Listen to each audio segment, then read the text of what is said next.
Baik, bismillahirrahmanirrahim. Assalamualaikum warahmatullahi wabarakatuh. Di sini kami dari kelompok 7 akan menerangkan mengenai self management. Nah, untuk yang pertama, yakni mengenai pengertian self management.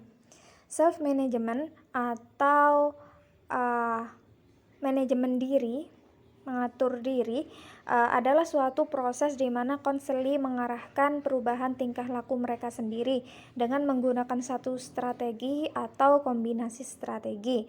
Sedangkan menurut Stewart dan Lewis mengemukakan bahwa self management menunjukkan pada kemampuan individu untuk mengarahkan perilakunya atau kemampuan untuk melakukan hal-hal yang terarah bahkan meskipun upaya-upaya itu sulit. Jadi dalam self management ini yang paling berpengaruh dan memegang kendali dari proses modifikasi perilaku adalah individu itu sendiri atau konseli itu sendiri. Menurut Sukarji, sebagaimana dikutip oleh Anissa bahwa self management adalah prosedur di mana individu mengatur perilakunya sendiri. Pada teknik ini, individu terlibat pada beberapa atau keseluruhan komponen dasar, yaitu menentukan perilaku sasaran, kemudian memonitor perilaku tersebut, memilih prosedur yang akan diterapkan, melaksanakan prosedur tersebut, dan mengevaluasi efektivitas prosedur tersebut. Nah, untuk yang selanjutnya yakni dimensi manajemen diri. Untuk dimensi yang pertama adalah pikiran. Jadi, dimensi manajemen diri ini adalah sesuatu yang bisa kita manajemen atau yang ada di kendali kita untuk memanajemennya. Yang pertama adalah pikiran kita. Kemudian perasaan.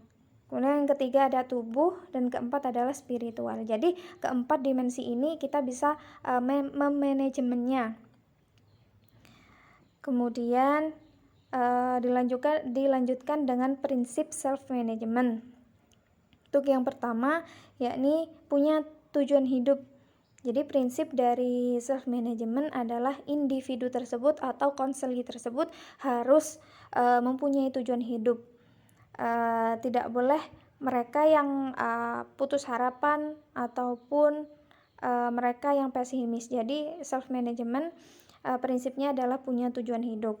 Kemudian yang kedua ada fokus. Jadi seorang konseli atau seorang individu yang ingin memodifikasi perilakunya, dia harus fokus dengan apa yang ingin dia tuju, kepada perilaku apa yang diinginkan. Seperti itu. Untuk yang selanjutnya akan dijelaskan oleh teman saya yakni Zulfia.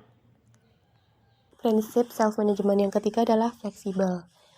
Jadi kita itu harus fleksibel atau kita harus mempunyai keinginan untuk selalu belajar dan terus belajar.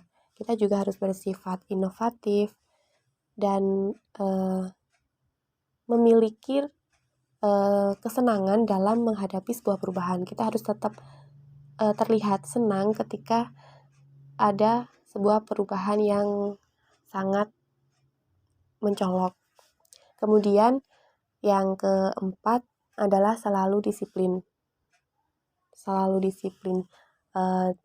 Kenapa kita harus disiplin? Karena semua perbuatan itu atau semua tindakan tidak akan terjadi tanpa adanya kedisiplinan. Jadi kita harus memberikan sebuah komitmen pada tindakan tersebut, karena dalam melakukan perubahan itu kita tidak bisa melakukannya dengan cepat.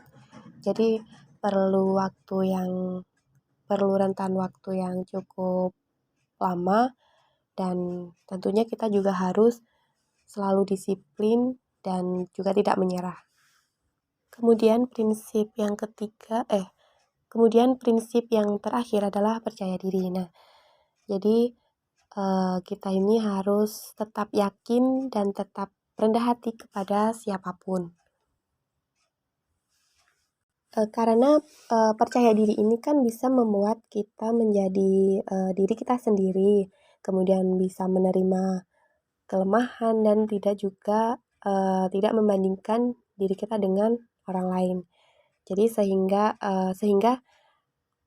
dalam menjalani kehidupan sehari-hari itu kita menjadi lebih semangat. Jadi dengan adanya sebuah tindakan dan prinsip-prinsip tersebut akan membuat kita mengetahui tujuan yang sesungguhnya dan bisa kita capai. Selanjutnya adalah tahapan self management. Di sini ada 4 tahap. Yang pertama, tahap monitor diri atau self monitoring. Biasanya pada tahap ini disebut juga dengan observasi diri, yaitu pada tahap ini konseli dengan sengaja mengamati tingkah lakunya sendiri serta mencatat dengan teliti. Jadi pada tahap ini biasanya konseli itu mengamati dan mencatat perilaku masalah, kemudian mengendalikan penyebab terjadinya masalah dan juga menghasilkan konsekuensinya. Kemudian tahap yang kedua adalah tahap evaluasi diri atau self-evaluation. Jadi pada tahap ini, konseli itu membandingkan hasil catatan tingkah laku dengan target tingkah laku yang telah dibuat oleh konseli itu sendiri. Nah, perbandingan ini bertujuan untuk mengevaluasi efektivitas dan juga efisiensi program.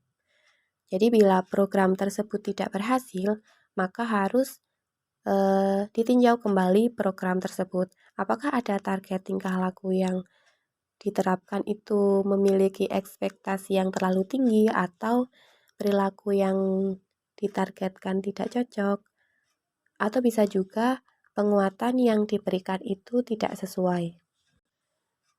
Selanjutnya, tahap yang ketiga adalah tahap pemberian penguatan, penghapusan, atau hukuman, atau disebut juga dengan self-reinforcement.